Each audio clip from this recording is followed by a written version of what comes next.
What is the sound of one hand clapping?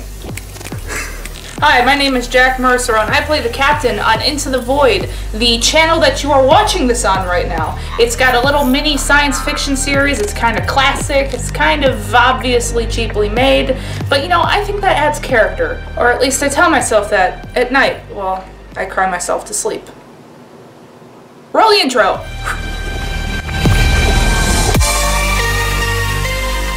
So, first you're gonna have to get some friends together. If you don't have friends, then get some. That's what I did. So not every friend is going to work out for this. You can be best friends with somebody and not be able to work with them at all. First, you're going to have to look for somebody who is committed. This is going to be kind of work, and you are going to have to set a couple of days to film, so find someone who is totally okay with that. Next, find someone with an open schedule. You're going to have to spend at least 2 days out of the week filming if you want to keep a schedule. Like we definitely do. We're great at keeping schedules. We don't go for a month at a time without posting anything. Nope, we don't. Nope. You're gonna want someone with a lot of patience, because between actors being actors and having to retake the same thing over and over and over again, it's gonna get tiring. Did I mention it? It's tiring? It's pretty tiring. And most importantly, find someone you get along with. You guys are gonna be spending a lot of time together, and at the end of the day, you're not gonna want to talk to each other at all. So maybe if you guys get along, then it will take longer for you to hate each other. So now that you've got your people together, you gotta work on the development of the show. And it is important to have the entire group as part of the development. Since you're gonna be working with, what do you call it? Bunch of fucking losers. Wow. You're part of that group, you know that, right? I'm well aware. Call yourself a fucking loser. Okay. I am completely aware of that. Just want to let you know. Okay. Since you're more likely than not going to be working with a bunch of amateur actors, you have to make sure that their character matches their personality, because otherwise the acting is going to be... It's going to be as bad as the first episode of our show. If you don't get what I'm talking about, watch the first episode of our show. It was pretty bad. Second episode's better. Third episode, I was pretty proud of the third episode. I mean, but enough about me. How was that? It was good. Is that okay? I like that now. Yeah, he likes that. He likes that.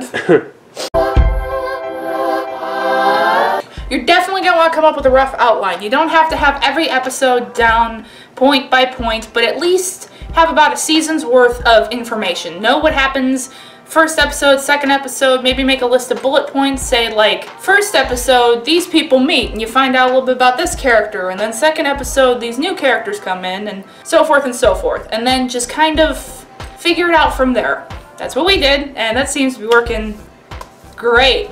Don't shake your head at me.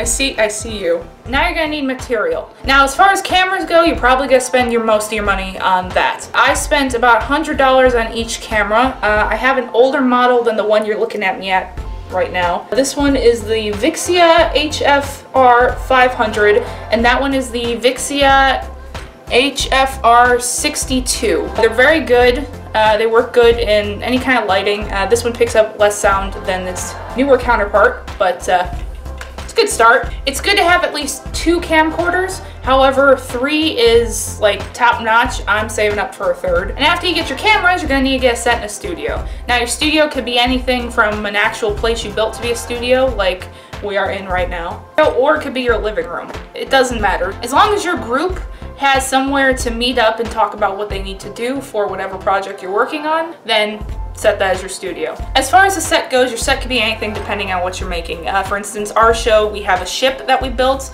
It's the main ship in the show. You see it at the beginning. We built that next to the studio, and the studio happens to be in my basement, which is kind of creepy now that I say that out loud, but you get the gist. So now you're gonna have to put makeup and clothes and all that on your characters. Some of the best places to get things like that are secondhand stores. Goodwill and Salvation Army I have a lot of experience with. They are very cheap, and you find some very interesting clothing there. Another thing you don't hear a lot of people talk about is Party City, the best place to buy special effects makeup and fake weaponry. We have an alien assassin that was in, I think, episode 2 of our show. I'm getting a nod, yes. He was dressed almost completely in Party City stuff. Here he is right here. As you can see, it's working out great for him because he is dead. So you'll just die over the stuff you get at Party City. My cameraman hates me. I'm sorry. I'm making this sound like we're sponsored by Party City and we're not, but you know, if it's good, it's good. And the last thing you gotta remember is Halloween time. Halloween time is the best time to get anything you need for your show or your skit or whatever. Now, I'm not talking about October, I'm talking about early September when the store starts sticking costume stuff in there. That's when you're gonna find the good stuff. And also, if you live in one of those towns that open up a specialty Halloween store, use that to your advantage. It is just the best thing in the world, in the universe. We are not bleh, bleh. Good, I'm glad we were on the same page there. Me too. Now, what can you personally do to make sure that your filmmaking dreams come true?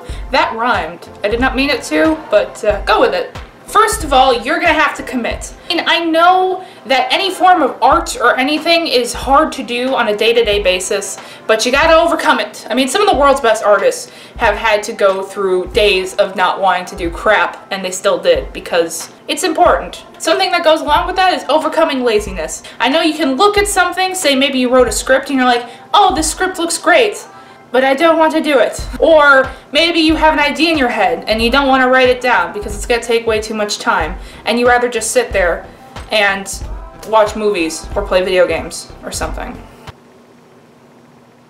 And last, your only limit is your creativity. You can do anything you want, despite your budget, despite your time limits. You can do anything that you want to do with this because it is your project.